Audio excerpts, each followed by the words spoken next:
I'm actually going to share some information with you today that I was privileged enough to be taught and learned while I had my Action Coach business franchise. So no way in shape or form am I making claim to what I'm about to show you. It's out there on the internet probably for you to look and read about. The franchise that I owned was an Action Coach franchise, so I'm not infringing on anything there. If you guys go out and look on the internet for 5 or 7 ways to increase your business, you're going to see stuff from Brian Tracy and a lot of the big names that you would notice out there.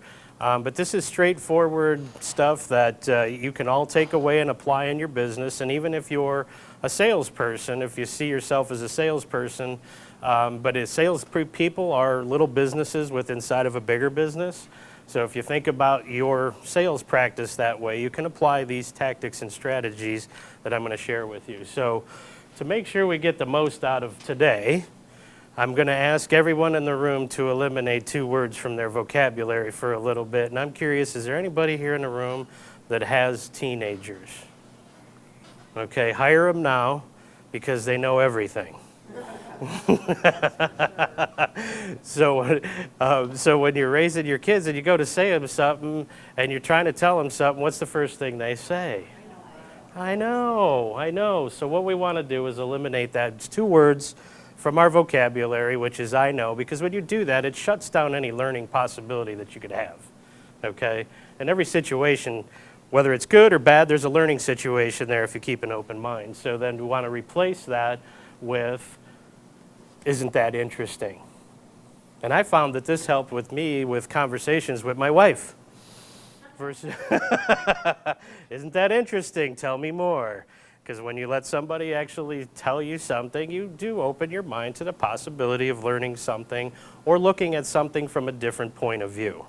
Okay? And that's not just applying to today. This is anytime you guys go out and you want to try to educate yourselves on something and get better, keep an open mind. Okay? So, one of the things that I learned at Action Coach as well, because for the entrepreneurs in the room and for the salespeople that started with a very small base salary or no salary at all, things can get a little trying sometimes. Cash can get tight, things can get frustrating. You're not only the main salesperson, you're also delivering, you're collecting, you're following up, you're the customer service department. Does this sound familiar to any of the small business people in the room dealing with that kind of stuff? So you can choose to live in certain places, and at Action Coach we called it either you're above or below the line. So folks that tend to want to live below the line usually wind up doing these 3 things: blaming, making excuses, and denial. And denial is not a river in Egypt, by the way. So you can live there, okay, all right, but it's usually not a happy place, okay, and you're going to stay there. You're going to stay stuck. But the people that actually take ownership, accountability, and responsibility for their actions are the ones that are going to wind up being victors. So you can either stay down here and cry, okay, and I always like to say you can either make a bed and lie in it, if you look at the acronym there, BED, or you could take your or and row yourself to success. It's just really a mindset, you know. For you, those folks that maybe hang out at work near the water cooler, okay, you might hear a lot of this blame, denial, and excuses. You know, I call these people, you know, when you were a kid, I don't know if there's anybody goofy like me, but when I was a kid and the fan blades would run in the fan, did anybody ever try to take a pencil and stick it in there and touch it and keep touching it hard enough until that fan blade stopped? Okay, that's what I call these people that live down here, and they just want to cry all the time, and they want to suck you into that and commiserate with you. Well, just get those people out of your life, because those are the ones that are putting the pencil in the fan blade and stopping things from moving forward. Okay, so now I'm going to dig into what you all here came for today, hopefully, was this 5 proven ways to increase your profits, and not just a little bit, massively. And we're going to go through these. So most business owners I talk to, this is what they tell me they want more of. Anybody here in the room want more customers? Did anybody wake up with like an hour? There's coffee over there. Come on, let's try that again. Everybody in the room want more customers? Yeah. Great, thank you. I figured that's why you were here today. You know, that we're networking. So great, we want more customers, but those are results of doing 2 things, which is well, hang on again. Hang on, it's been a while since I've done this. And the customers lead to revenue, and then ultimately revenue leads to profit, okay? So your gross revenue and then your profit, and I've had business owners tell me that their profit's gross, but anyhow. So, these customers come from the number of leads that you generate in your business. Whether you're self-generating those leads or you're buying some type of marketing, you're getting leads every single day in your business, hopefully, okay? So that when you multiply those number of leads by your conversion rate, that gives you your customers. Straightforward, applies to every single business that's out there. Folks, by the way, the reason why I got involved with Action Coach in the first place is when I seen this formula, I tried to take 3 months to prove it wrong. I couldn't. That's how straightforward it is, and I said, there's got to be more. There's got to be more to this, because it's actually a pretty simple process when you actually see this whole thing. So then the amount of customers you have multiplied by the amount of transactions you do with them in a calendar year, okay, then multiplied by your average dollar sale gives you your revenue. Is everybody following me? Does anybody disagree? Okay, great. So then multiplied by your profit margin, that gives you what you get to take home in your pocket. Okay, this is assuming that after all the goods have been paid for, all the labor's been paid for, the electricity, this, and this, and this, and this, that's what's left over at the end of the day. Right? You hope there's some left over at the end of the day. So let's go put some numbers into this and take a look at this. So let's just say we own a small business. I don't know if anybody wants to be the guinea pig. I've got some general numbers in here, but we can just say that we have let's just say we have a specialty boutique, okay? So let's just say you generate 4,000 leads a year. Now some of you are thinking, wait, 4,000 leads a year, I can't even fathom that. But if you think about that, that's only 11 inquiries per day on average, okay? So if you have a business where you have a storefront and people can walk through the door, they can pick up the phone and call you and say, thinking about doing business with you, that's a lead, okay?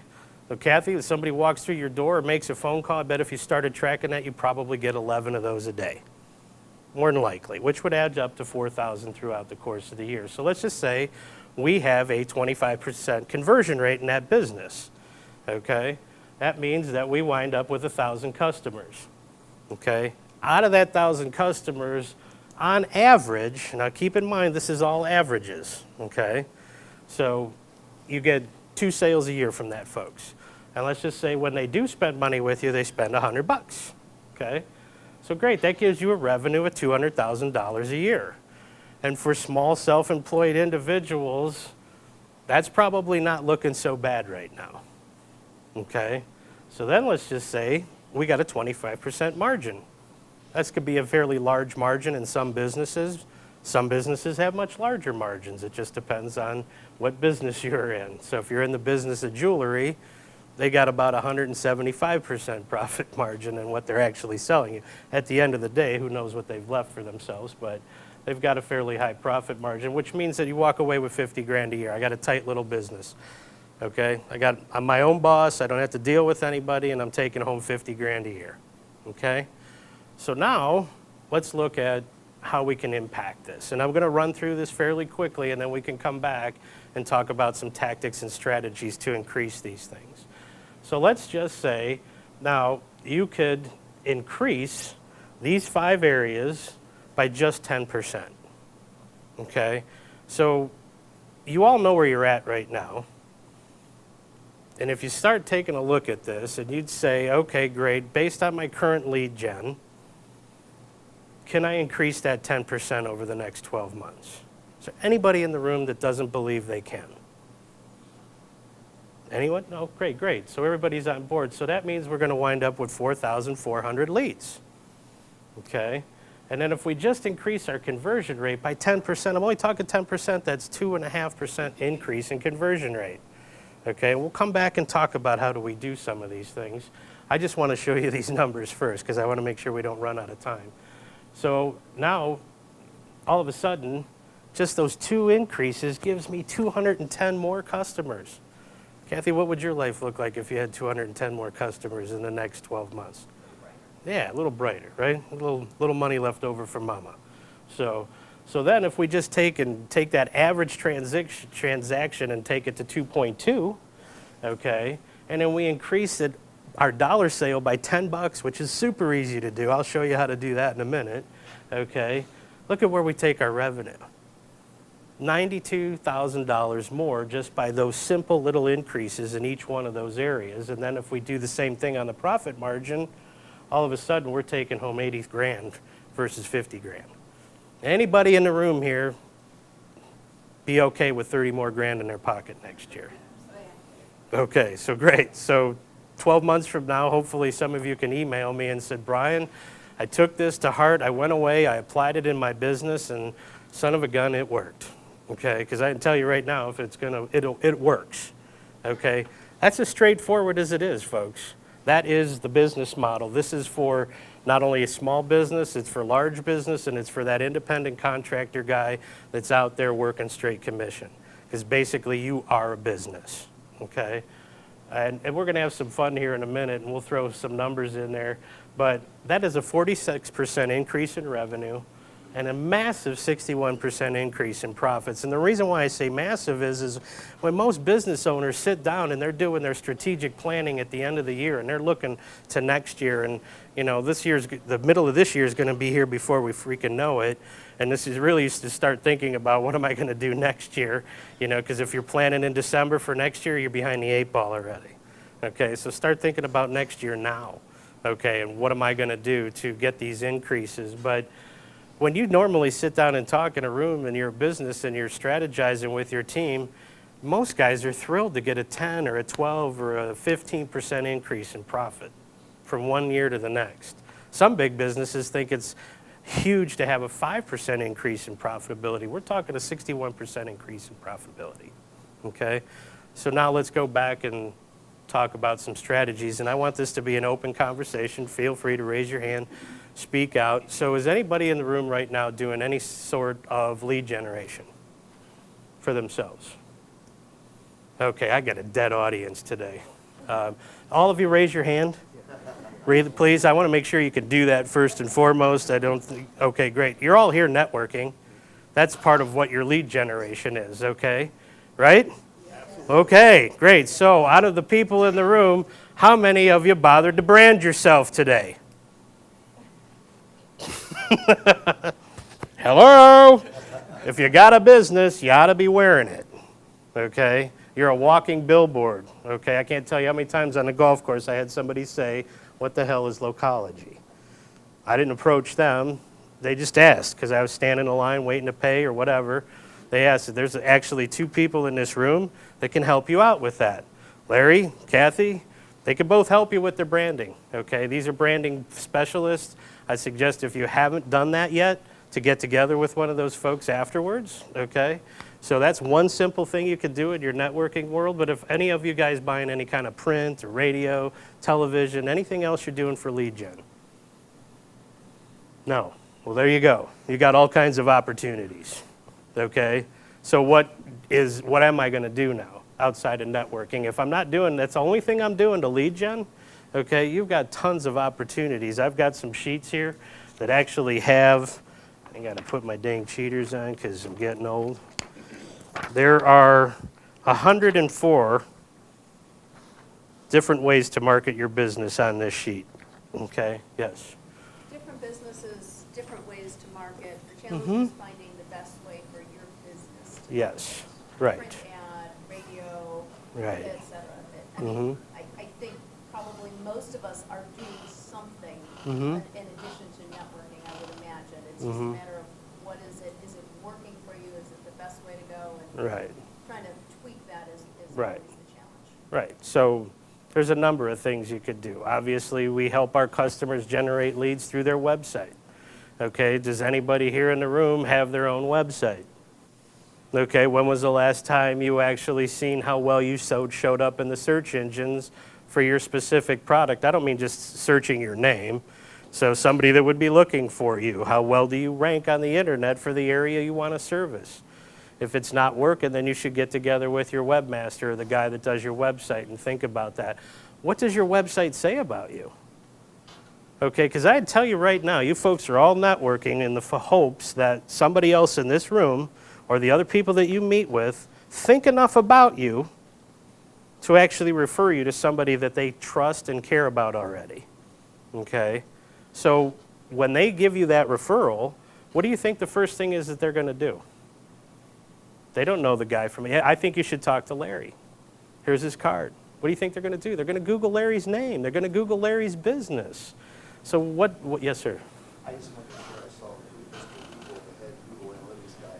Uh-huh. He called up his phone and he goes, he's the guy that Nike, everybody, Yeah. Amazon comes to this guy. He says, well, he held up his phone, he says, how many people have a good website on their phone? Yep. Somebody can search in 3 seconds, get a call back. He says, 95% are shopping like this. Yep. So if you're not on, and I'm guilty of that, my website, I'm trying to get it to work on my phone better. Mm-hmm. It's screwed up. Yeah. He said, that's It's huge. It is huge. I didn't want to sit here and try to self-promote because I am in the world of that, so I don't want it to. Yeah, the last thing I wanted to do is look like a glorified sales pitch, and I'm not doing. That's not why I'm here today, folks. I truly do hope that somebody in the room takes this to heart and walks out of here today and actually starts applying some of this stuff to their business. Okay, so. Here's the other thing is if you're all networking and you're doing this networking thing and you're committed to it, when was the last time you picked up a book on how to network better and read one? How many of you did that? 1, 2? There's a huge opportunity for you all, okay? There's books out there about networking. I'm actually in an AM Spirit group. The guy that started it wrote a book. The guy that started BNI wrote a book. Okay, there's one out there, the one Ivan Meisner is with BNI, and then Frank Agan from AM Spirit have both written books about networking and how to get the most out of it. How many of you have a plan when you network, or you just show up? What's your favorite networking book? My favorite networking book, What's your favorite one? the one that I've read cover to cover is The Giver's Gain by Ivan Meisner. Sorry, Frank. But I'm being honest, okay? It's giver's gain. And it really is the concept about when you go to a networking event, you really can't make it about you. I hate to tell you this, and it was a hard pill for me to swallow. Nobody really cares about me or you. They care about themselves more than anything. So when you go out to network, make that networking about them. Truly care about, because I tell you right now, I can't show up and give an elevator speech and expect referrals to fall out of the sky. That's pretty insane. Okay?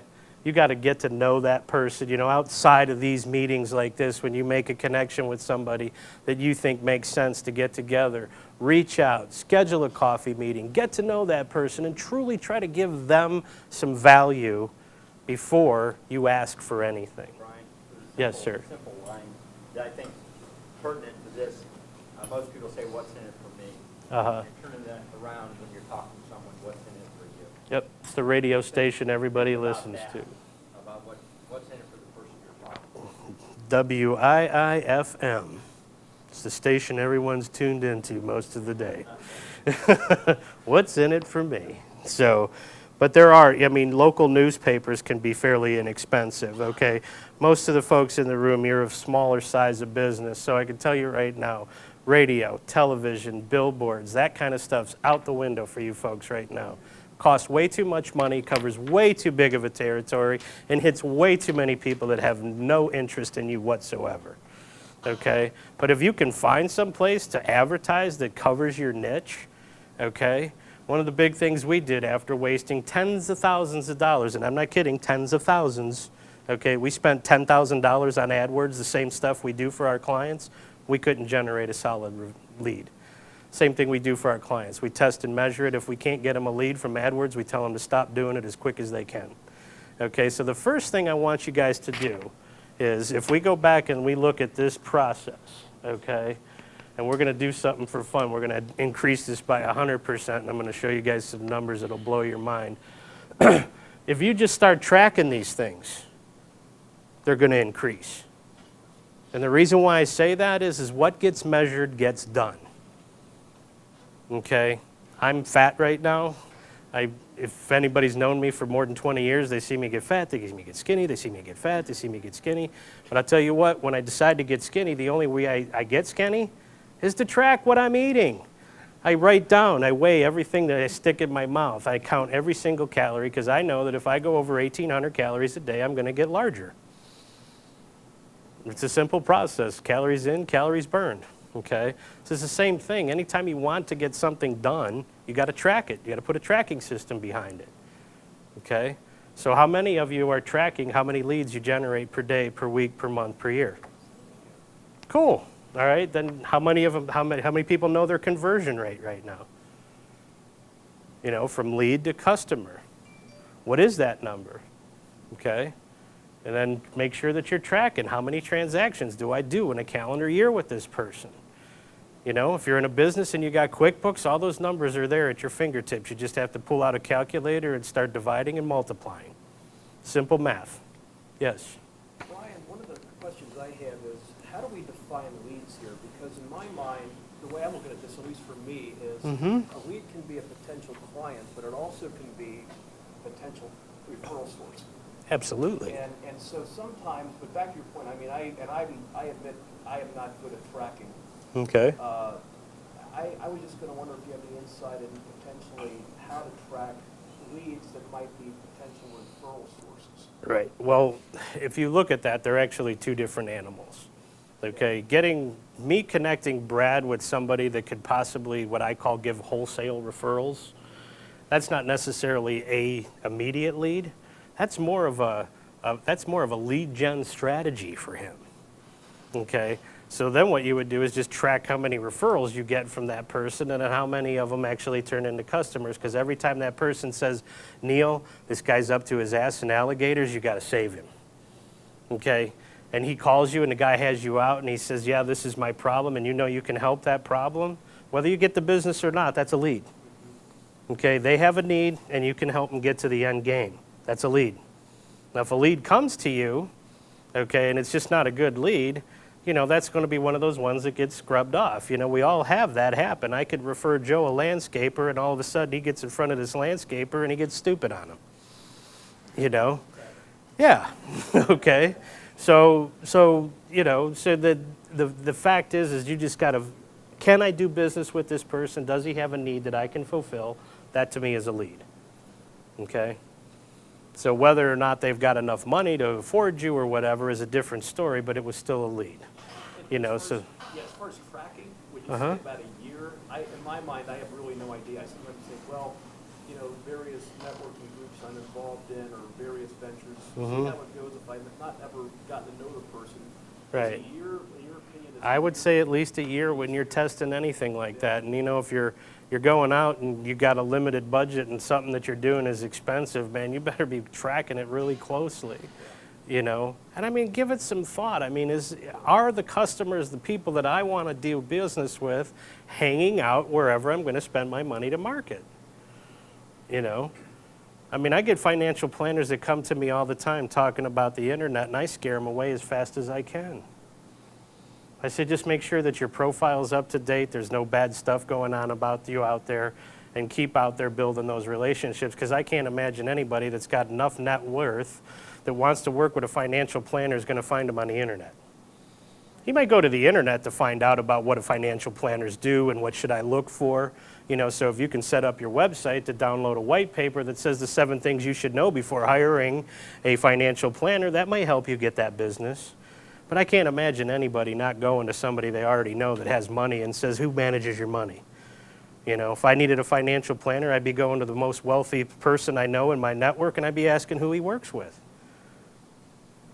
That's how I would find that business, you know. But then again, if I'm a plumber, I better make sure I'm all over the internet.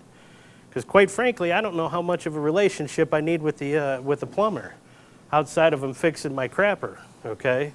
So I goof around just to try to get some smiles. That's how I am. Anybody that's been around me long enough knows that I'm just being Bryan.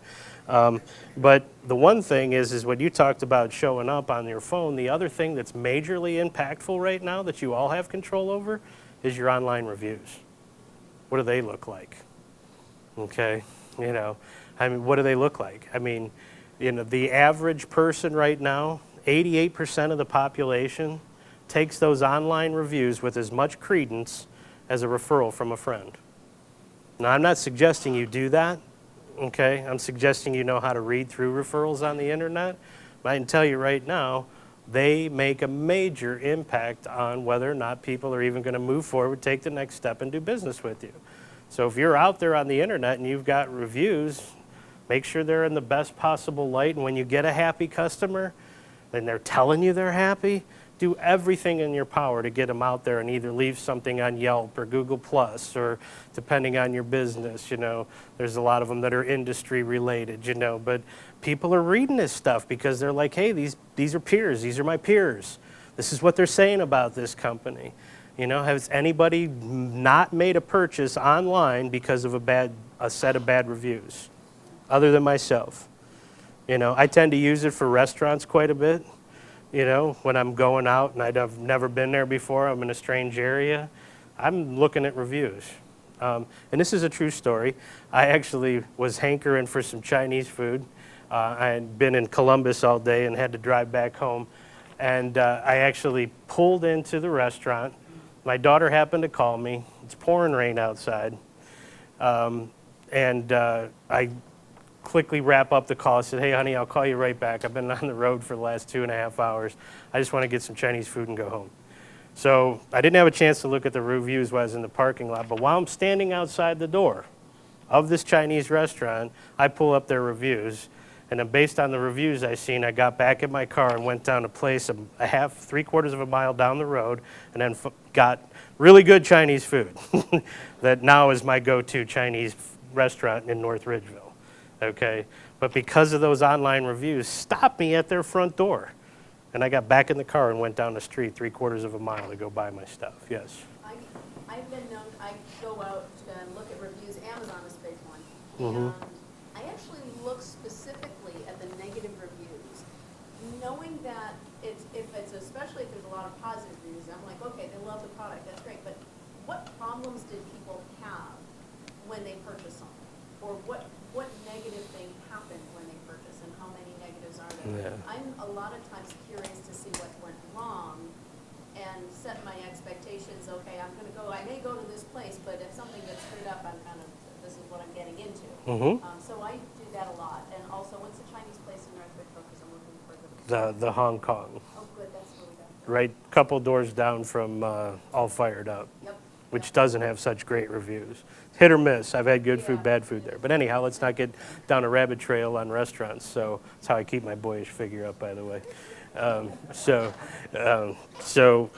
love to eat. I was a chef in a prior life. When I graduated from high school, I worked at Cedar Point, and my cousin was a kitchen manager and taught me how to cook and run a kitchen. And 10 years later, I was still in the business until I realized that wasn't going to get me to the end game that I wanted to play, and I walked out with no job.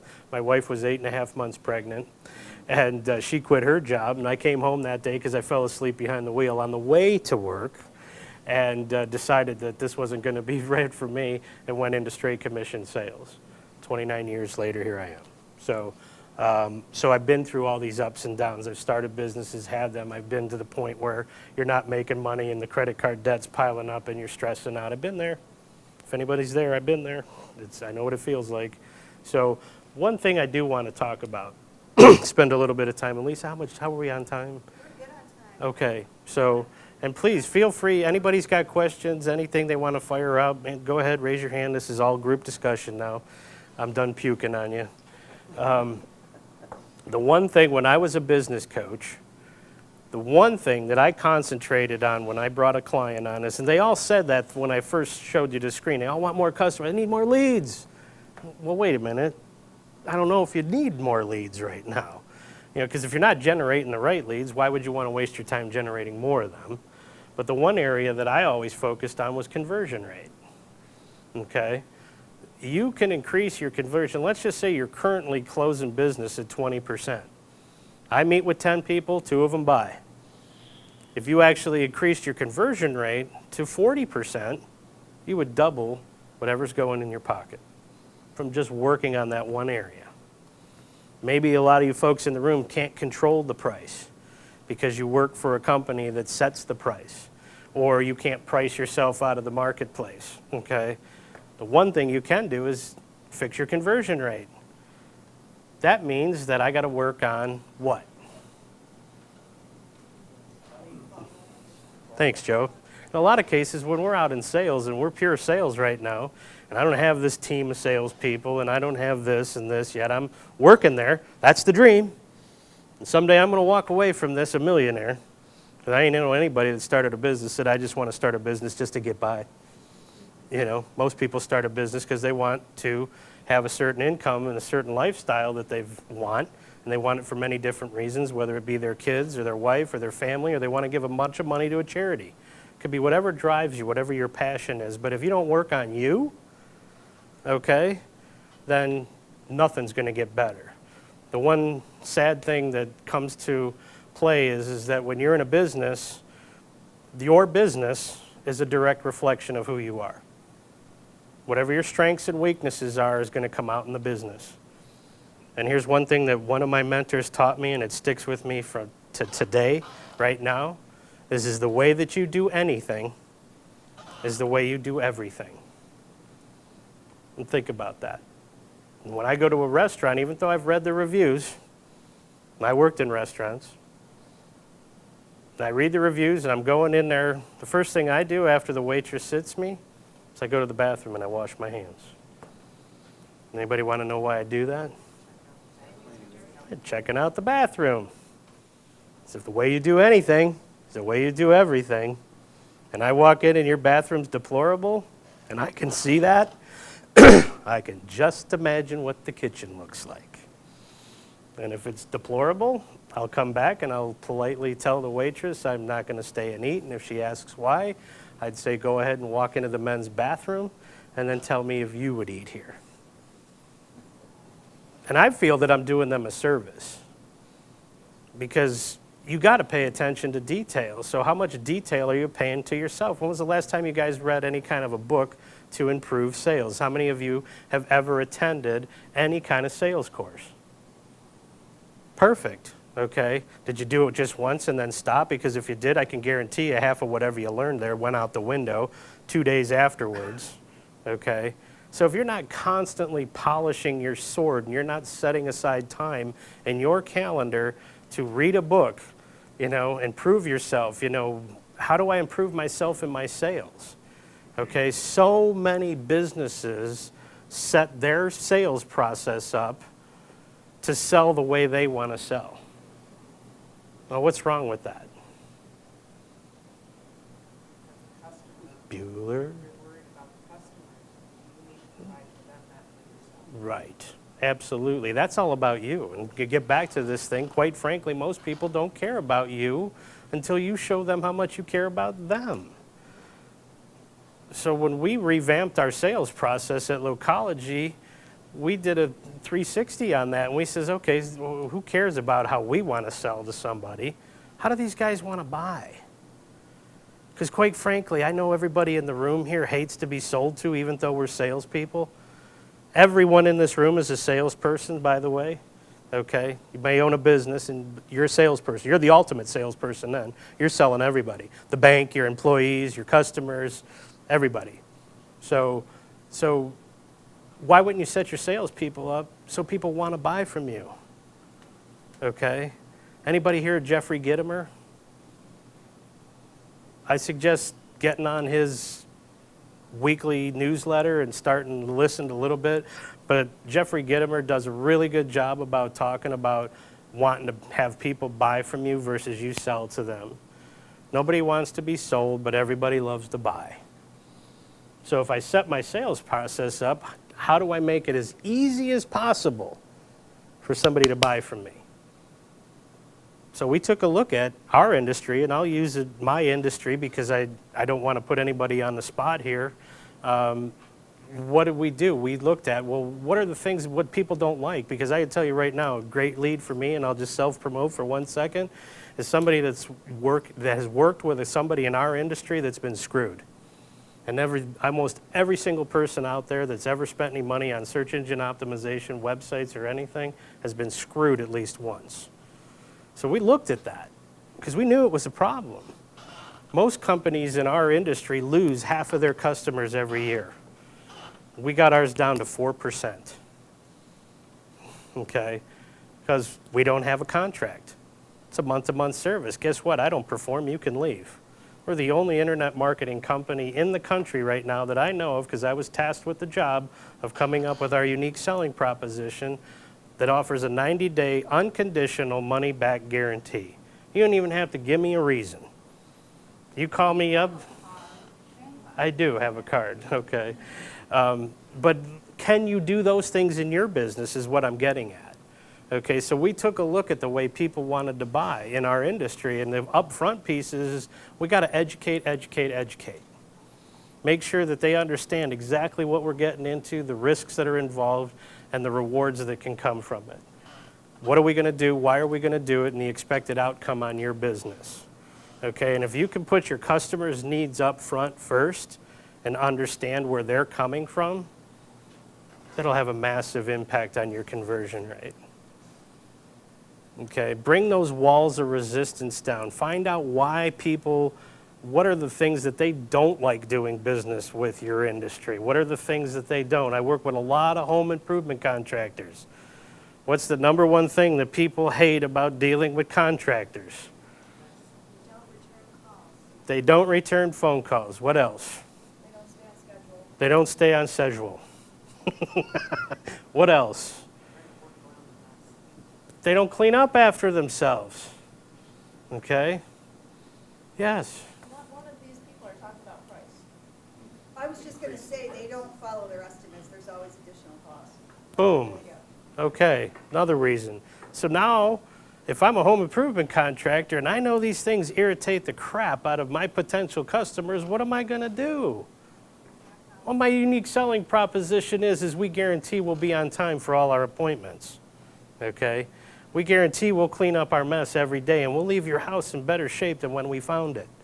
Okay? We will not give you add-ons to your invoice. Our quote is our quote unless you change it. If we follow the scope of work that we laid out on our original estimate, we will not give you upcharges in your thing.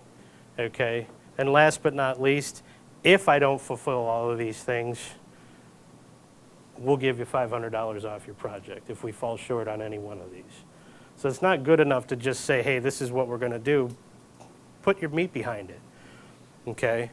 And these guarantees, people get afraid of them, but quite frankly, folks, if you cared enough about the people that you do business with, and you most certainly should, because not only are they feeding you, they're feeding your family, they're keeping a roof over your head. These are the people that are making sure that your butt doesn't get a phone call from the bill collector. You should care about them, okay?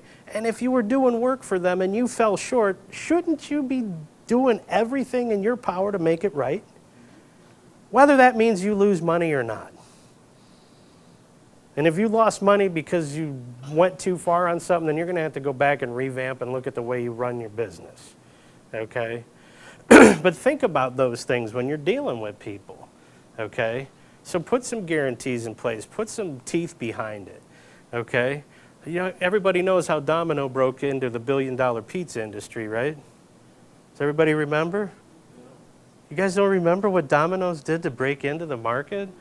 30 minutes or it's free. Didn't say it was going to taste good. Didn't say it was going to be hot. Didn't say my driver wouldn't plow through somebody or get a ticket on the way, but damn, you're going to get that pizza in 30 minutes or it's free. And they had to give away a lot of free pizzas in the beginning. And then all of a sudden, one of their drivers got in an accident, they got their rear end sued, and they quit doing that. However, by that time, it was already got them into the pizza market. Okay? What did FedEx do to get into the marketplace? Or did you know in the beginning that FedEx delivered half of their packages for free? They lost their can for years before they figured that thing out. Got them in the marketplace, and they're fairly profitable today as far as I know. Okay. So think about those things, So how do we increase the number of transactions? Well, how many of you at least have a newsletter, an email list that you can stay in constant contact with your folks? Okay? How many of you send out cards to them during the course of the year saying, thank you for doing business with me, you're a wonderful individual? Yes, dear. Oh, you do that. Yes, and there's a great tool out there called Send Out Cards. If anybody has ever heard of it, I'm actually a distributor, but I haven't done anything with it for a couple years. Shame on me. I'm not perfect either. You know, if you cared enough about people, wouldn't you say thank you for doing business, and why wouldn't it hurt to send them every quarter, send them a card, send them, you know, whatever. Send them a card for 4th of July, Memorial Day, Thanksgiving, not the days that everybody picks, Christmas or whatever, but what could you be doing out there to actually make sure that the people know about you and that you could sell more? How many of you have an active newsletter that talks about new things that are coming up, and it's not just trying to cram something down their throat, but actually giving them some value? Okay? There's a ton of ways. Yes, sir. Your opinion on the old standard calling, yellow pages for caller ID for all the people getting scammed? Yeah. I personally get calls 5 to 9 o'clock at night. They figured out even my local number, so how the hell they did that? But they Yeah, that's the answer thinking somebody local, but I know people's age. They got cold calls, still got to deal with that, but it's different. It's a different world now. It is a different world. And cold calling doesn't have to be unsophisticated anymore, folks. And we live in a different world. Fortunately, I got the most wonderful boss in the world. We actually have known each other for years. We owned and operated Action Coach together, and we coached many clients together. So, you know, setting somebody down on the phone just to make 100 phone calls for the sake of making yourself feel good because somebody's fulfilling a quota of dialing the phone is insane to me. I'd rather have my sales guy do all kinds of research about the types of people they want to do business with, go out on LinkedIn, find out about them, look at their website, find out if there's anything newsworthy. Connect with them on LinkedIn and say, hey, as I was on LinkedIn and going through my prospects, your profile propped up and said I should probably connect with you. You know, I'd love to connect with you. And then it's crazy. People will connect with you on LinkedIn when they don't know you. They won't take a phone call or respond to a direct email. I don't know if there's just that little bit of wall or comfort in there. So then when they accept that connection, say, thanks for connecting with me and blah, blah, blah. And, you know, what's going on in the business? Is there anything I can help out with, you know? And then pick up the phone and make a phone call and say, yeah, my name's Bryan. I just connected with John on LinkedIn, and I'd like to have a quick conversation with him. You think that might be a little different than the normal crap that the gatekeeper's getting? Okay? And understand the gatekeeper was hired to do that job. If you treat her like shit, you aren't getting anywhere. Okay? Treat the gatekeeper like she's your best friend. Because she can't make the sale, but she can stop you from getting any further. Or he. I shouldn't be gender specific, sorry. Okay? But make that friend. Remember her name. Okay? Because it's going to probably be 3 or 4 phone calls if you really want to meet that person because you know that's a good quality person for you to be with. It's going to take 3 or 4 phone calls to get you through. But if she hears this, hey, I just connected with John on LinkedIn, and I wanted to have a quick conversation with him. Is he available? That'd probably get you through a lot quicker than the basic, hey, I'm here, and what they all hear is I want to sell you something, I want to sell you something. Doesn't matter what's coming out of your mouth, that's what they hear. We actually changed the name of our company because cold calling with the name Local Internet Leads was really getting us shut down. I'd call and they'd say, who you with? And I'd say Local Internet Leads because I don't believe in lying or BSing anybody on the phone to get to the person I want to talk to. I just don't believe that's the way I want to start a lifelong relationship with somebody. Okay? And I don't look at closing sales. I look at opening relationships. It's just a shift in mind. I don't like that word close at all in anything. I don't want to close anything off. I want to be your friend for the rest of your life. I want to do business with you until you die or I die. One of the two. Okay? So why would I lie to get to the business owner? But that conversation will be a lot easier. So spend that. I'd rather make 10 laser pointed phone calls in one day because I'd done my research and I got some stuff to talk about other than myself, okay, when I call somebody than make 100 phone calls to just this random list that I pulled together. Don't know who these guys are, whether they're going to do business with me or not. I'm casting this net and hoping that's great. You know, if you're going to do that, just set up an email thing and hope and pray you catch somebody on the right day that's got enough pain that wants to reach back out to you. But when you call, be prepared to give some value before you ask for anything. Okay? We have a ton of free stuff that I can supply people to make them feel comfortable about doing digital marketing, or even if it's right for their business and whether they've got a reasonable chance of making money from what we do before I ask them to do anything. And I don't even ask them to do anything. I just put it all in front of them. Here's the options. Ask your questions. It's up to you now, Mr. Jones, to decide whether you want to work with me or not. You know, how available do you make your customers for referrals and testimonials? I can give you at least a dozen people that'll talk well about me. Yes. Cranes is an excellent way to get an entrance to people. Once you see their name and their promotion in Cranes, Mm-hmm. and respond to that, people get so excited that you're interested, and Mhm. that gives you access to that. Yeah, because they're obviously proud of whatever got them into cranes, and that's more about them than you. And I think Jay brought that up too. He subscribes to it and uses it in LinkedIn. So if there's somebody that he sees in cranes that's a good fit for his business, and he reaches out to him on LinkedIn and says, hey, congratulations, I just seen you did X, Y, Z. So, and then we're getting close on time because I could see Lisa's getting ready to grab the hook. So increasing your average dollar sale, there's tons of tactics there. I have a couple of these sheets. If anybody wants an electronic version, just give me your email and I'll make sure I email it out. I also have, but the main thing is work on that conversion rate. I've also printed out like 15 of these.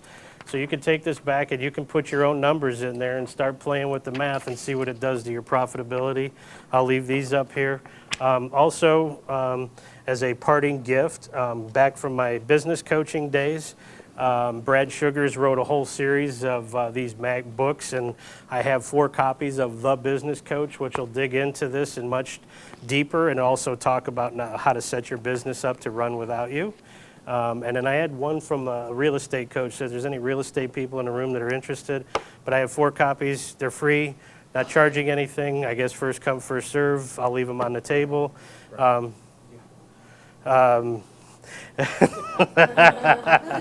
said that on purpose. When I talked about reading a sales book and working on yourself, the best sales book I've read, and I have a shelf full of them. I've been a lifelong learner of sales and learning neuro-linguistic programming. This is a straightforward approach to actually how to prospect for your folks. Awesome. It talks about how to incorporate LinkedIn and all those things. For those of you that are starting a business or in a business, one of the best business books I've ever written, which is Mastering the Rockefeller Habits by Vern Harnish, and his follow-up, which is Scaling Up. Okay? For those of you that want to get serious about growing a business, I would suggest those 2 books highly. And one book that I don't have here is called The One Thing by Gary Keller. By far, one of the best books I've ever read to keep you focused on getting to that end game, whatever that profit margin is that you want in your business. This book has it straightforward, goes after it, but then takes it on to actually shows you how to apply it. Okay? Which most books just give you this theory and then they don't tell you how to apply it. That book there is by far one of the best business books I've ever read. I want to thank you all for coming out today and spending this time with me to learn. I hopefully each and every one of you have, thank you. I can only hope that each and every one of you have gotten something out of this talk today, and you can take it away and apply it in your business. Today's Rock On, because I believe small business is the backbone of America, and I love you all.